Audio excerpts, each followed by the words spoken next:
Ready to move in premium triplex villas at Bachapalli APR projects. AP CM Jaganmohan రెడ్డిపై రాయితో దాడి జరిగిన ఘటన దేశవ్యాప్తంగా సంచలనంగా మారింది. శనివారం రాత్రి విజయవాడలో మేమంతా సిద్ధం బస్సు యాత్రలో ఉన్న సీఎం జగన్ పై ఓ అగంతకుడు రాయితో దాడి చేశాడు. గురి చూసి బలంగా కొట్టడంతో ఆయన ఎడమ కంటి దగ్గర తీవ్ర గాయమైంది. వైద్యులు జగన్ కు ప్రాథమిక చికిత్స అందించారు. విజయవాడ సింగర్ నగర్ డాబా కోట్ల సెంటర్లో ఈ ఘటన చోటు చేసుకుంది. క్యాట్ బాల్ లో రాయి పెట్టి కొట్టినట్టు పోలీసులు అనుమానిస్తున్నారు. ఘటనా స్థలంలో సీసీ ఫుటేజ్ ను పోలీసులు పరిశీలిస్తున్నారు.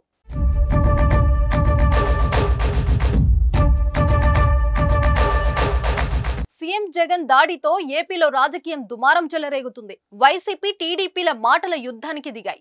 జగన్ పై దాడి టీడీపీ పనే అని అధికారి పార్టీ ఆరోపిస్తుంది. వైసీపీకి వస్తున్న ప్రజాభిమానాన్ని ఓర్వలేకే టీడీపీ వర్గాలే దాడికి తెగబడ్డాయని వైసీపీ నేతలు ఆరోపిస్తున్నారు. టీడీపీ మాత్రం ఇది మరొక డ్రామా అంటూ తిప్పికొడుతుంది. గత ఎన్నికలో కోడికత్తి డ్రామా ఆడిన జగన్ ఇప్పుడు రాయితో తానే దాడి చేయించుకున్నారని టీడీపీ విమర్శిస్తుంది. సీఎం జగన్ పై దాడి పట్ల టీడీపీ జాతీయ ప్రధాన కార్యదర్శి నారా లోకేష్ వ్యంగ్యాస్త్రాలు సంధించారు. రాయి ఎక్కడి నుంచి వచ్చావు, ఇంకెక్కడి నుంచి వస్తా, తాడేపల్లి ప్యాలెస్ నుంచే వచ్చా అంటూ సెటర్ వేశారు. కొత్తగా ఏదైనా ట్రై చేయి జగన్ అంటూ ఆయన పంచులు విసరడం హాట్ టాపిక్ గా మారింది. ఈ ఘటనపై టీడీపీ అధినేత చంద్రబాబు స్పందిస్తూ జగన్ పై దాడిని తీవ్రంగా ఖండిస్తున్నా, ఈ ఘటనపై నిష్పక్షపాతంగా విచారణ జరిపి బాధ్యులపై ఈసీ కఠిన చర్యలు తీసుకోవాలని కోరారు.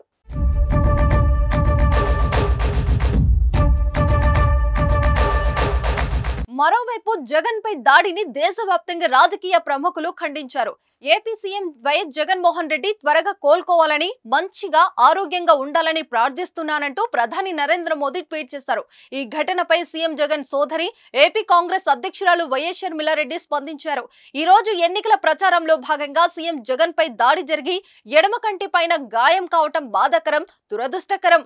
ఇది ప్రమాదవశాత్తు అయిందని అనుకుంటున్నాం. అలా కాకుండా ఇది ఎవరైనా కావాలని చేసి ఉంటే ప్రతి ఒక్కరూ ఖచ్చితంగా ఖండించాల్సిందే.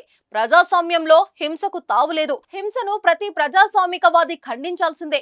జగన్ త్వరగా కోలుకోవాలని దేవుణ్ణి ప్రార్థిస్తున్నారు అంటూ సోషల్ మీడియా వేదికగా షర్మిల వెల్లడించారు. తెలంగాణ మాజీ మంత్రి కేటీఆర్ సైతం జగన్ పై దాడిని ఖండించారు. ప్రజాస్వామ్యంలో హింసకు స్థానం లేదని, దాడికి పాల్పడిన వారిపై భారత ఎన్నికల సంఘం కఠినమైన చర్యలు తీసుకుంటుందని ఆశిస్తున్నానని కేటీఆర్ వ్యాఖ్యానించారు. జాగ్రత్త జగనన్న అంటూ ఆయన ట్వీట్ చేశారు. రాజకీయ విభేదాలు హింసకు దారి తీయకూడదని తమిళనాడు సీఎం స్టాలిన్ హితవు పలికారు.